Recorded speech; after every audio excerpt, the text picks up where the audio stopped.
was compiled from the actual therapy tapes of Dr. Ken McGidd, a clinical psychologist specializing in the treatment of severely abused children. Children so traumatized in the first years of life that they do not bond with other people. They are children who cannot love or accept love. Children without conscience who can hurt or even kill without remorse. This film shows the devastating effects of abuse on a child. It also shows that victims can be helped. It is the story of a 6.5-year-old girl named Beth. Are people afraid of you, Beth? Uh-huh. Who's afraid of you, Beth? John. Your brother. And what is your brother, why is your brother afraid of you? Because I hurt him so much. Mm-hmm. Okay. And what, at nighttime, what do your parents do to your door? Lock it shut. Why do they lock it shut? Because they don't want me to hurt John. Right. And they're kind of afraid of hurting John? Of you hurting John? Mm-hmm. Okay. Are they afraid that you might hurt them? Yep. Would you, Beth? Mm-hmm. When would you do it? Nighttime. Okay. Why would you do nighttime? Because I don't like them seeing me do it. But they can feel me do it. Mm-hmm. And what would you do to him, Beth? Stab them. Okay. What would you stab him with? A knife. The program you are about to see. Do you ever stick pins in people? Mm-hmm. Who? My brother. Okay. Do you do it a little bit or a lot? A lot. Okay. And what are you trying to do to your brother? Kill him. Why do you want your brother to die? Because I was hurt so bad, and I don't want to be around people. Okay. Who else would you like to stick pins into? Mommy and Daddy. What would you like to have happen to them? Die. Do you have animals, Beth? 4 of them. Can you tell me their names? Clyde, Shuggy, Darcy, and Annie. And Daddy said a day ago that there was a stray cat who did not have a home, so Daddy was taking care of it and took it to the vet when he had his flight to go. And what do you do to the animals, Beth? Stick them with pins. Do you stick them a little bit or a lot? A lot. What are you trying to do to the animals, Beth? Kill them. What do they do when you stick them with the pins? Well, Annie cries. She's a dog. She got baby birds down out of the nest, and we thought maybe she was just curious. So we explained that she could hurt them, put them back, and went through a whole sitting down and talking to her about the problem of it. And the next day we went out to check the baby birds, and they were on the ground dead with their necks broken. Let's talk about what happened once when you were smaller, when you found some baby birds in a tree. What did you do then? I took them out. Mm-hmm. And what did Mom say to you? That the mother will not come back if somebody touches her baby. Mm-hmm. Are the baby birds kind of small? Can you describe them for me? Well, they don't have their eyes open, but they can hear me, and they look up. Are they kind of helpless? Little baby birds? Can they fly? No. Can they run away?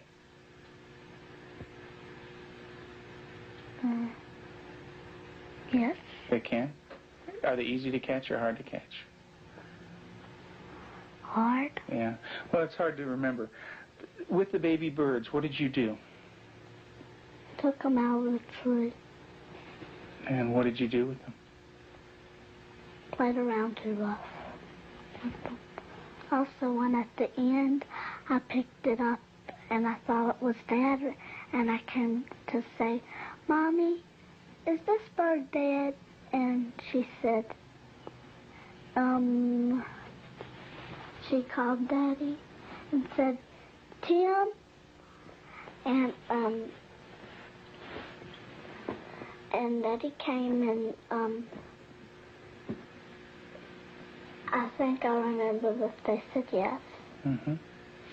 And so did the little baby birds die? I don't know. You don't remember? I just remember that I think I remember that Mommy and Daddy said the last bird we got was dead. Mm-hmm. Do you know what Mom said to me? She said that all of them were dead. Did you squeeze them? Did Baby Beth squeeze them? You're doing a good job, honey. Go ahead and tell me what happened.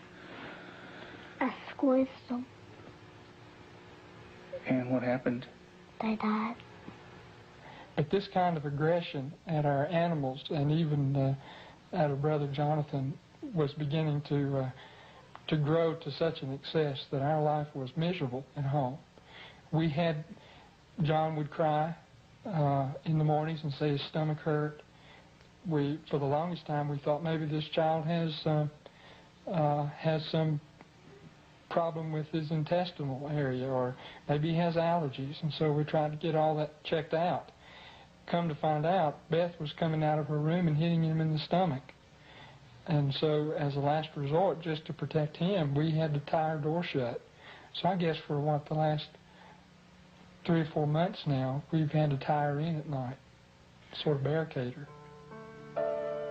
The repercussions of Beth's tragic childhood led to uncontrollable rage.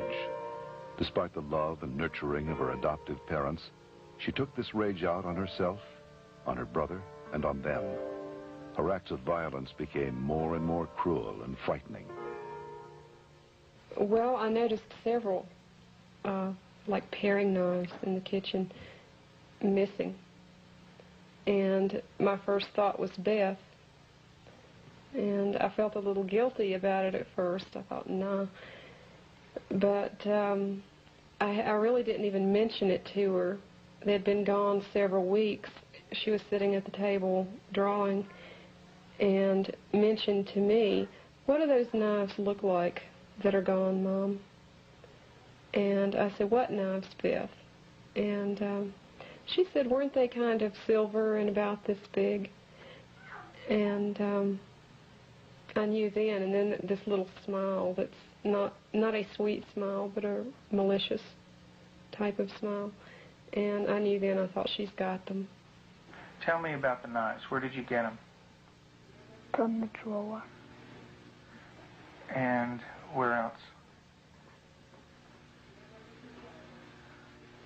Do you remember? Mm-hmm. Tell me about it. I got them from the dishwasher. What kind of knives?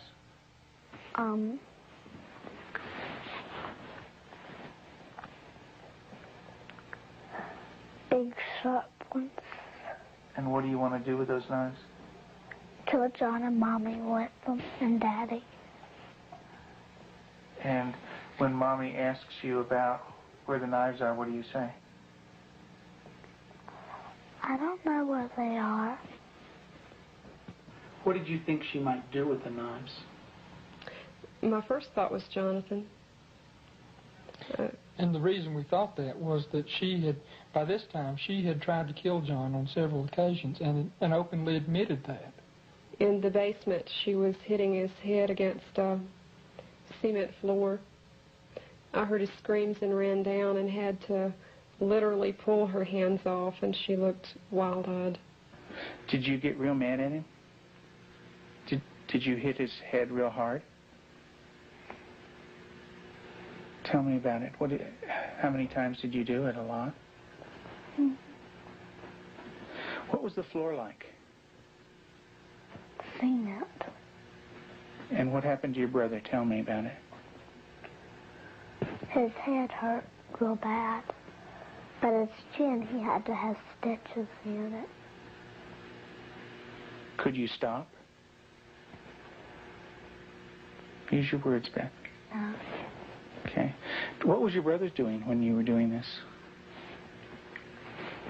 Playing with the toys. Okay. Was he asking you to stop when you were doing it? What was he saying? He said, Beth, stop. And what did you do? I didn't stop. I just kept on hurting him. What were you thinking when you were doing that? Thinking of killing him. How did you stop? What made you stop? When I heard Peter walking across the kitchen, Mm-hmm. it made me stop because I thought Mommy and Daddy were coming. Okay. Did Mommy come? What did she do? She sent me to my room. Okay.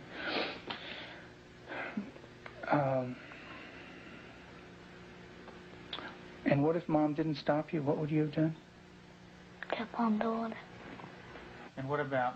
After evaluating the extent of Beth's psychological problems, Dr. Magid felt that for the well-being of the family, Beth needed to be temporarily separated from them. In April of 1989, her parents brought her to a special home with an expert at raising children with early attachment disorders, especially children who are dangerous to themselves and others. I have children that have killed numerous times. Cold-blooded family members, neighbor children killed them. And they can do it. Makes my blood run cold just thinking about 9 years old. People don't think a 9-year-old is capable of cold-blooded murder, but they are. That attachment break does severe damage to the heart, the ability to care and the ability to love. If they don't care and they don't love, they're capable of anything.